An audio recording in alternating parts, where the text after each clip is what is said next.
Hello there and welcome to Superscreen News at 10, reaching you live from Lagos. I am Olamide Onga. Many thanks for joining us.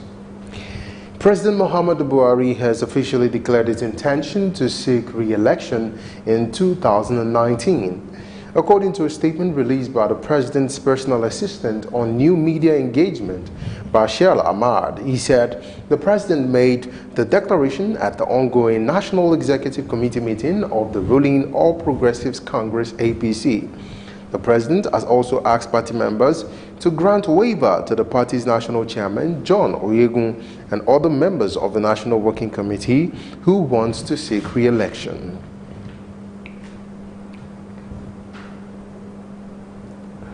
Away from that, the Conference of Nigeria Political Parties, CNPP, says President Muhammadu Buhari has nothing to show Nigerians to make him think of seeking re-election.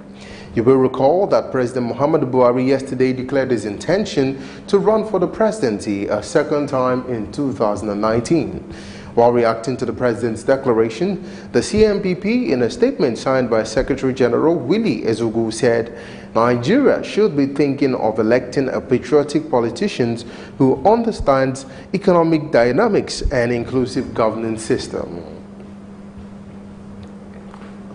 Now, the chairman of the Independent National Electoral Commission, INEC, Professor Mahmood Yakub, has expressed fears over the increasing incidence of election meddling through the use of technology in many countries. The INEC chairman disclosed this in Abuja at the opening ceremony of a conference attended by the electoral management bodies of the ECOWAS and member countries and the South African Development Community member state. Yakubu said there is need for African countries to tackle it in order to protect democracy. Speaking at the event titled Opportunities and Challenges in the Use of Technology in Election from West and Southern Africa, the INEC chairman said there is need for African countries to explore the advantages and challenges of technology in elections, particularly in Nigeria. The presidency says there is no truth in reports that President Muhammadu Buhari has approved the purchase of equipment worth $1 billion for the Nigerian military. The senior special assistant to the president on National Assembly matters, Ita Enang, disclosed this while speaking with journalists in the presidential villa, Abuja. You will recall that the Minister of Defense, Mansour Dan Ali, had told journalists of the approval at the end of a meeting President Buhari had with security chiefs at the presidential villa on Wednesday last week. The reports of the approval had attracted criticism from individuals and groups who hold the view that the president cannot approve the procurement without the input of the National Assembly. Enanga said President Buhari cannot approve the sum without the Senate approval. A former minister of the Federal Capital Territory, Jumoke Akinjide, who is being prosecuted for an alleged fraud of 650 million naira, has denied 5 extrajudicial statements she reportedly made to the Economic and Financial Crimes Commission, EFCC. Her lawyer, Olusegun Williams, has resisted the move by the anti-graft agency to tender the statements and evidence against Akinjide before the Federal High Court in Lagos. Williams contended that the statements were obtained from Akinjide under duress and inducement. He urged the court to order a trial within trial to test the involuntariness of the statement.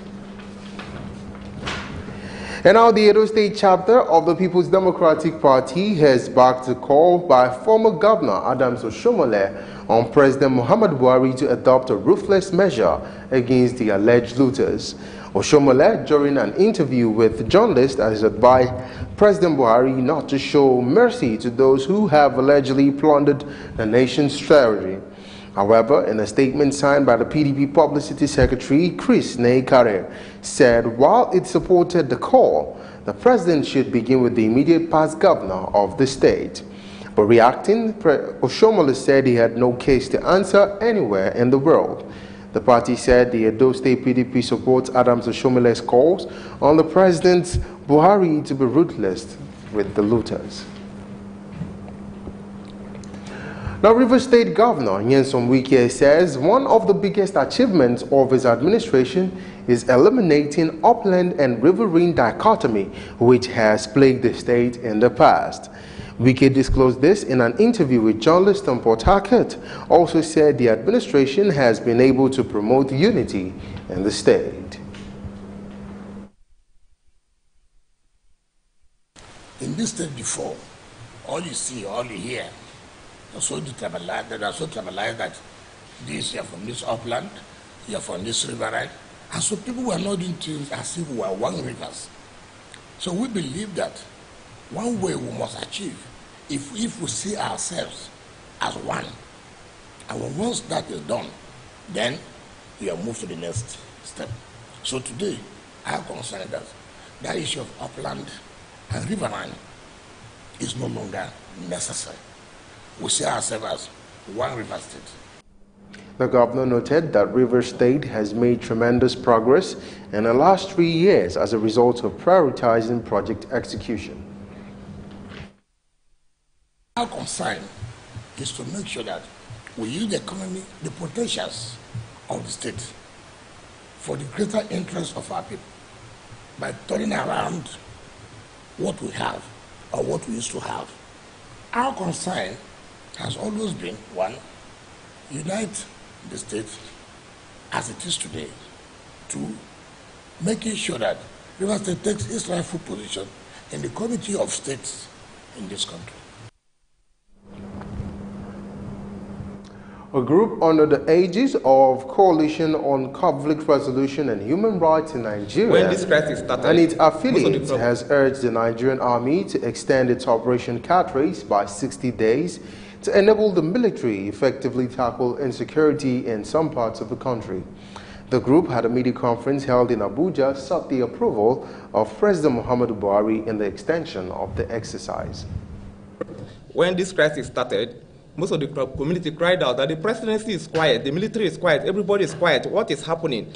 Are there no people to secure us anymore? Our lives are not secured. And the government responded immediately by instituting this operation. If it's extended, there will be a leeway towards the communities coming together and interface with the security agencies. As it is, there is an established cordial relationship between the Nigerian military and the community, the host community, which has been affected by most of the crisis. Cat Race is a military exercise launched in February to tackle security issues at flashpoints in Benue, Kaduna, Niger, Nasarawa, and Taraba states. The Minister of Information and Culture, Lai Mohammed, has promised that the perpetrators of the armed robbery in Offa local government area of the state will be brought to book. The minister, during his visit to Kwara, condoled with the families of the victims of the attack and the Nigerian police force, which lost some of its officers. The traditional ruler in the state, Olofa of Offa, Mufutau Badamosi, while receiving the minister, asked for more armored personnel carriers and increased effort in community policing. Mohammed has urged members of the public to be prompt in helping security agents with information about people suspected to be criminals. Now, clashes between suspected members of rival cult group has claimed 6 lives in Ijebu North local government area of Ogun State. An eyewitness disclosed that the gun battle started at about 5:30 p.m. at Oke-Sokwen Road and spread to Station Bus Stop, Okeagbo area and Ojowo and lasted all through the night. The source also said 4 persons were shot dead and several others were injured, while 2 others were shot dead in pre-dawn reprisal attack. Ogun State Police Command Public Relations Officer Abimbola Oyeyemi, who confirmed the incident, said the detachment of soldiers, operatives of the Federal Special Anti-Robbery Squad, and other security operatives have been deployed to curb the violence in the region. Now, following recent protests by street sweepers in Benin City over non-payment of 6 months' salaries, Edo State government has reiterated its commitment to redouble efforts at sustaining waste management. The West State government, Godwin Obaseki, who was represented by the Deputy Governor Philip Shaibu, disclosed this during the flag-off of the revitalized environmental sanitation geared towards making Edo State the cleanest state in Nigeria.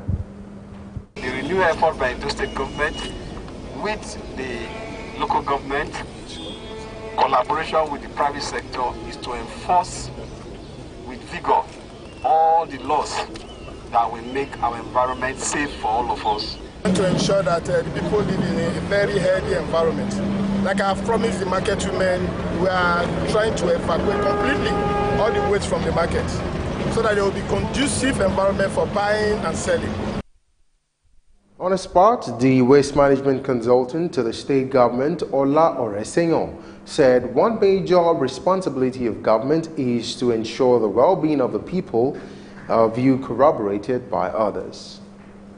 This is one of the major key components of the social contract signed by the people, by the government and with the people of Edo State to ensure that the well-being of the people starts with a good health. We are not going to declare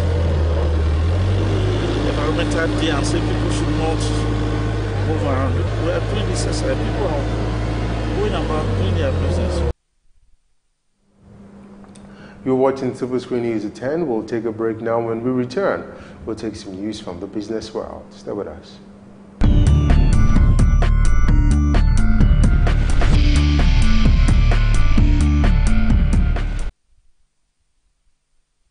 Welcome back. If you're just joining us, this is Superscreen News at 10. And now for some business stories. The Minister of Power, Works and Housing, Babatunde Fashola, has announced that the Transmission Company of Nigeria and the Niger Delta Power Holding Company were set to inaugurate over 190 electricity transmissions and distribution projects across the country in a few weeks. Fashola said the federal government is investing in the expansion of the transmission capacity through the TCN by building more substations and expanding existing ones. He said there are over 90 TCN projects for transmission expansion, while the TCN will be inaugurating nationwide in the next weeks and months to come. The Nigerian Communications Commission, NCC, Executive Vice Chairman Professor Umar Dambata says MTN Nigerian Communication has so far paid 165 billion naira out of 330 billion naira imposed on them. Dambata disclosed this while hosting some MTN directors who paid him a courtesy visit in Abuja after a board strategy meeting. He said the National Frequency Management Council has decided that the firm should retain the controversial frequency it acquired from the National Broadcasting Commission for 30 billion naira. Dambata maintained that the frequency must be used for telecommunication services rather than for broadcast services. You will recall that the NCC had in October 2015 imposed a fine of 1.4 trillion naira on MTN for irregular registration of subscribers. However, after prolonged negotiation with both the regulatory agency and the federal government, the company had the fine reduced to 330 billion naira. And now the organized labor, which represented fresh demand for the new national minimum wage for workers to tripartite committee using current economic indices as its yardstick, says the 56,000 naira earlier presented is no longer feasible. General Secretary Nigeria Labour Congress, Peter Ozoeson, who disclosed this to journalists, said the Congress took a position when it made the initial demand on the government, which is almost 2 years back, but after it got to the tripartite committee, the committee called on all stakeholders to involve a stop memorandum. In responding to the request for a memorandum, he said the Congress then used the current economic indices to make a fresh demand, which after using the current nation, does not hold still. You're watching Superscreen News at 10. We'll take a break now. When we return, we'll take some foreign news and some sports stories. Stay with us.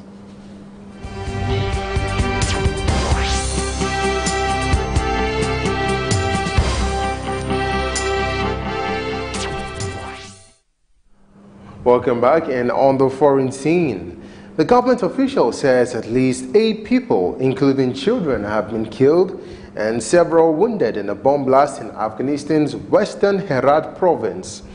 The Herat governor's spokesman, Jilani Fahad, said explosives planted in an auto rickshaw detonated near a mosque in Shindan district. Fahad said the explosion took place at a busy market in the district. The Afghan Taliban denied via Twitter involvement in Monday's attack. Herat, one of Afghanistan's largest provinces, is located in the southwest of the country, sharing a crucial border with Iran. The Islamic State of Iraq and the Levant ISIL, also known as ISIS group, claimed responsibility for the attack. Still on the foreign scene, report says at least 27 children have died in northern India after a school bus plunged deep into Arabian Himalaya foothills. 3 adults also lost their life when the vehicles carrying young students home in Himachal Pradesh skidded off a cliff and crashed into a gorge near Nagpur, about 325 kilometers from the state capital, Shimla. 1,200 passengers were rushed to hospitals, some in critical conditions. A senior local police official, Santosh Patel, told the bus rolled in a 250-feet gorge, killing 27 school children, 2 children and others. And now for some sports stories. Liverpool striker Mohamed Salah has won the PFA